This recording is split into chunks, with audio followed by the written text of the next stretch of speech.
más o menos, por ahí un poco más. Y la impresión, yo desde chiquitito siempre fui muy afecto a una actividad que algunos la consideran una actividad menor, que es el circo. A mí el circo es una cosa que me apasiona, siempre me gustó el circo, pero siempre que voy al circo voy de espectador. No me gusta, y si se puede hacer el paralelismo, en este caso, este tipo de puestas en escena que no tienen nada que ver con el sentido que tenía el proyecto que derivó en aquella ordenanza, que era una rendición de cuentas de parte del Departamento Ejecutivo, una analogía de lo que pasa a nivel nacional con los informes de actualmente Capitanich en el Senado o en la Cámara de Diputados. Y esto es otra cosa. Entonces, mi opinión o mi sensación respecto de lo de hoy es eso, una puesta en escena. Fíjate, vos, Laura, estuviste. Sí. No había prensa, no había un vecino, había alrededor de 18 o 20 personas que eran todos personal del Consejo Deliberante, razón por la cual como que se ha desvirtuado el sentido que tenía ese proyecto, que originalmente era muy plausible, ¿no? Uh-huh. ¿Por qué se dan estas circunstancias, Javier? Porque me parece que hay toda una voluntad de quitarle espacio a la política.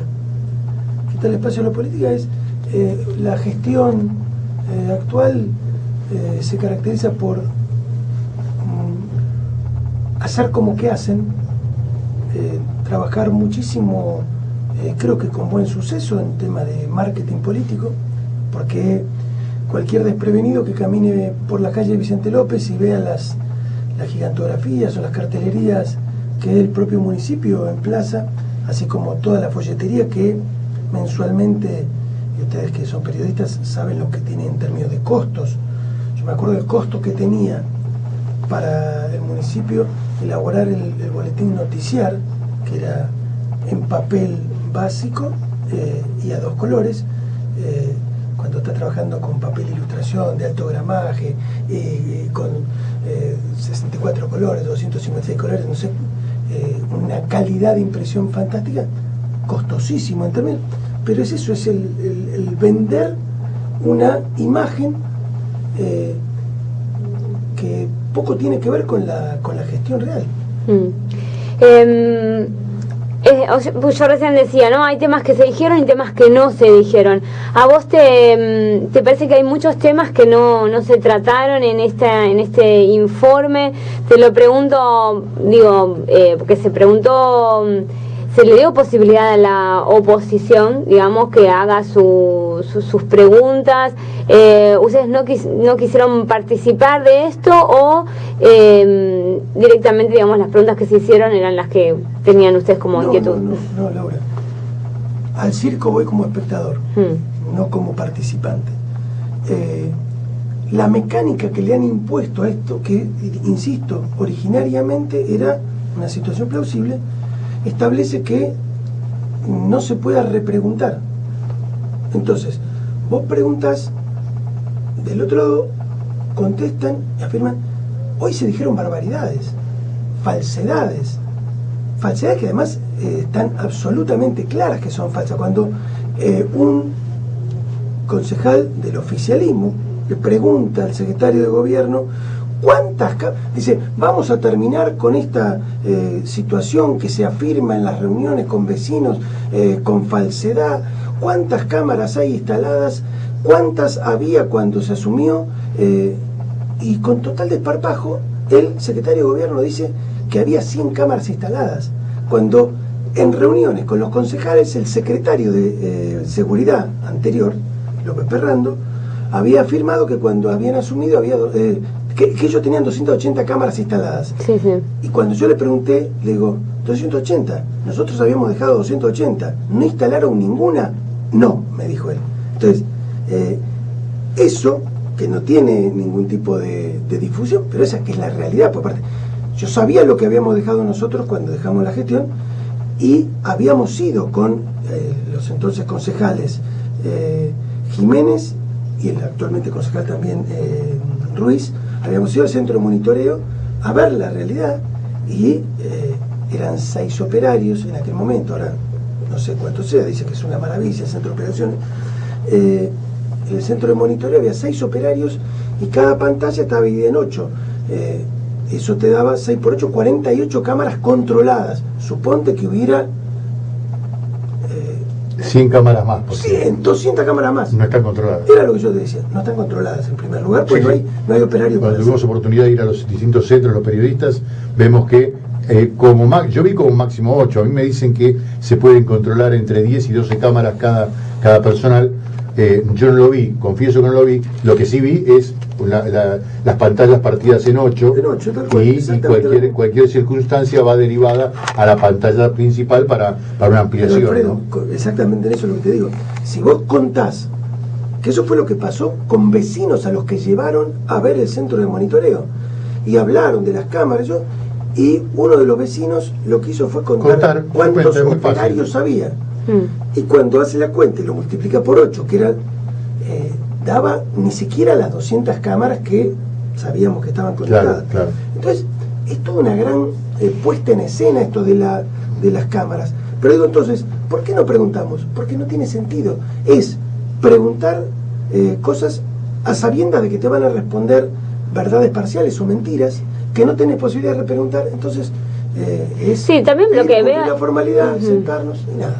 Sí, también veo que, por ejemplo, por un lado les dicen, ellos mienten, el oficialismo nos miente con estas cifras, tiene una gran máquina de propaganda, pero por otro lado, de parte de la oposición, optan por el silencio. No optamos por el silencio. O no denunciar esto públicamente. Nosotros mantenemos nuestra energía y nuestro esfuerzo puesto en nuestros mandantes, que son los vecinos.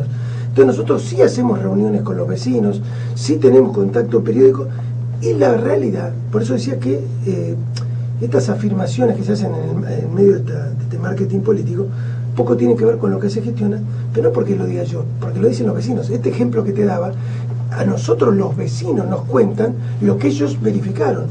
En el foro de Florida la última vez, cuando estaban hablando de los móviles policiales, los móviles municipales, sí, de apoyo comunitario, que están bárbaros, digamos, está bárbaro que eso esté, se hablaba de los 40 y pico de móviles que hay, pero cuando le empiezan a preguntar cuántos había por cuadrícula, la cuenta daba 26. ¿Por qué? Porque había vehículos que estaban en reparación, personal insuficiente. Entonces, los vecinos son los que nos trasladan a nosotros. No es que nosotros avalamos con el silencio. Nosotros hablamos donde tenemos que hablar. Insisto que vos has sido concurrente en tu rol periodístico al recinto de sesiones. Me habrás escuchado en más de una ocasión confrontando con las posturas del oficialismo, con las políticas que lleva adelante, discutiendo acaloradamente, pero cuando tiene algún sentido, cuando no hay ninguna...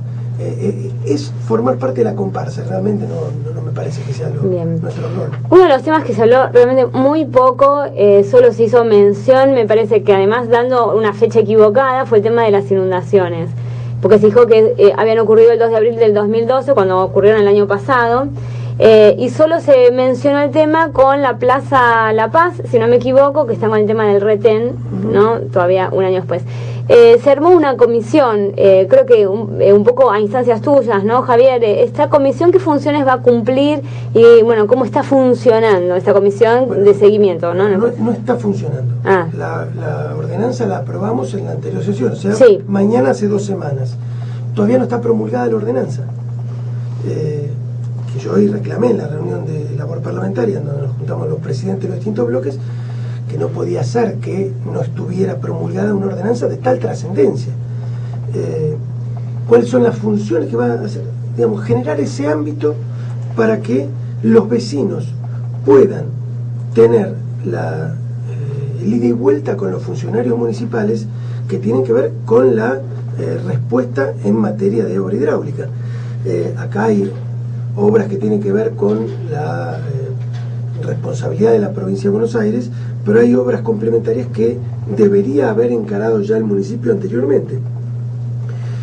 Entendemos que la participación y la presencia de los vecinos va a ser un motor importante a los efectos de garantizar que estas cosas vayan adelante. Javier, ¿se reunieron ustedes con, me imagino, ¿no?, que se han reunido con los vecinos afectados por las inundaciones? Porque, quiero decir, nosotros hemos hablado con vecinos o con otros colegas que también están siguiendo el tema, y como que la desazón del vecino es ver que no hay demasiada obra que se esté haciendo. No hay nada de obra que se esté haciendo. La pretenciosa obra del reservorio de la Plaza La Paz es absolutamente insuficiente, es absolutamente incompleto en términos de lo que hasta de la propia obra. Es un pozo, los vecinos dicen es un pozo. Es como si, ¿viste cuando van a hacer una pileta de natación en una casa? Una olla. El pozo que se hace, que después sí se coloca el material, la venecita, todo. Este es el pozo, es eso. Que, digamos, yo no soy. Bueno, pero esa es la función de los reservorios, en todo caso. Totalmente, digamos, genera una superficie de contención para que luego, cuando las aguas bajan, se pueda ir drenando. Claro. Es razonable, pero digamos, este problema que ha quedado de manifiesto el año pasado tiene que ver con una insuficiente respuesta de la estructura hidráulica. Insuficiente respuesta que puede haber tenido, obviamente, condimento vinculado a la cantidad de agua caída en el lapso de tiempo que cayó. Todas las obras hidráulicas se hacen con lo que son las lluvias de registro. Se calcula que hasta 50 milímetros por hora máximo es lo que puede llegar a contener en términos de salida de agua. La de abril del 2013 habían sido 160 milímetros en algo así como 1 hora y cuarto. Es una cantidad de agua imposible de encauzar. Pero digo, más allá de la cuestión de la característica de la lluvia, lo que sí hubo de parte de los vecinos fueron muchas denuncias respecto de obstrucciones en los pluviales, falta de mantenimiento y limpieza. Digamos, lo cierto es que esa estructura hidráulica quedó sobrepasada por las razones que sean. Entonces, hay obras de una magnitud importante que debe afrontar la provincia de Buenos Aires. Para eso la Dirección de Hidráulica de la provincia estuvo trabajando en Vicente López durante todo el año pasado. Pero también están las obras que debe ejecutar el municipio con presupuesto propio, a los efectos de hacer eso como cortaaguas, ¿sí? Sí. Hay algunas modalidades que son sumideros de vereda a vereda, enrejados. Sí, los guardaganados, que creo que se les llama. Tipo guardaganados. Hay otros que en otros lugares se planteaba la posibilidad de agrandar las entradas a los sumideros. No, eran obras hasta menores, pero que si vos te pones a pensar la lógica, ¿qué te impone? Vos sos autoridad que tiene la responsabilidad de conducir los destinos del municipio. ¿Cuánto me cuesta esto? Ni discutamos, háganlo rápido, le tenés que instruir a tus funcionarios, háganlo y rápido para que para la próxima lluvia esto ya esté, si no terminado, por lo menos muy avanzado, como para que haya un poco de bajar ese nivel de angustia, porque a mí no me gusta ser autorreferencial, pero lo decía en la sesión donde tratamos esto en julio del año pasado. Yo sé lo que es la angustia de la inundación. Yo viví en La Lucila toda la vida, y cuando no existía el canal Bermúdez, y ahí yo me deschago en términos de edad, cuando no existía el canal Bermúdez, la calle Anchorena, que era donde yo vivía justo en Wynnever y Anchorena, recibía el agua que caía de la pendiente del lado de Paraná y el agua que venía con una pendiente menor, pero del lado de Olivos. Esa esquina era una olla. Pero era 1,20 m de agua, claro, siempre. Claro. Y es tremenda esa desesperación de sentir que el agua sube. Después, cuando es una zona inundable, se te va generando como una gimnasia de cómo proceder, pero esa desesperación de perder todo, y yo la verdad que entendí la angustia de los vecinos, porque es una cosa máxima cuando no la han experimentado en otra situación, cuando es algo novedoso, es tremendo. Pero además se produce una sensación, una suerte de paranoia, que cada vez que se nubla el cielo, sí, se empieza la taquicardia, tal cual. Y entonces, esas son cosas que reclaman una urgente resolución. Y no ha habido tal respuesta. Y los recursos estaban, porque estaban los recursos presupuestarios, y no se... que estas eran las cuestiones que nosotros denunciábamos en la rendición de cuentas. La subejecución de obras, de partidas que hacen a las necesidades básicas de los vecinos. Esta es la atención de la obra hidráulica, de las obras complementarias. No estoy haciendo responsable a la comuna de la obra grande, pero de las pequeñas obras complementarias. De las que no hace la provincia, la que tiene que hacer el municipio, sí o sí. Las que puede, porque la magnitud en términos de impacto económico es manejable. El municipio de Vicente López, en su momento, en el año 2003, encaró con fondos propios la obra del Alidador Alberdi, que era una obra que tenía que haber hecho la provincia y no la hacía. Pero eran montos, si son durante 2 presupuestos, son impactos muy grandes. Pero yo no le cargo esa romana, digo, las otras, esto de hacer los sumideros, los guardaganados, poner más boca, es mucho más lo que te genera de enojos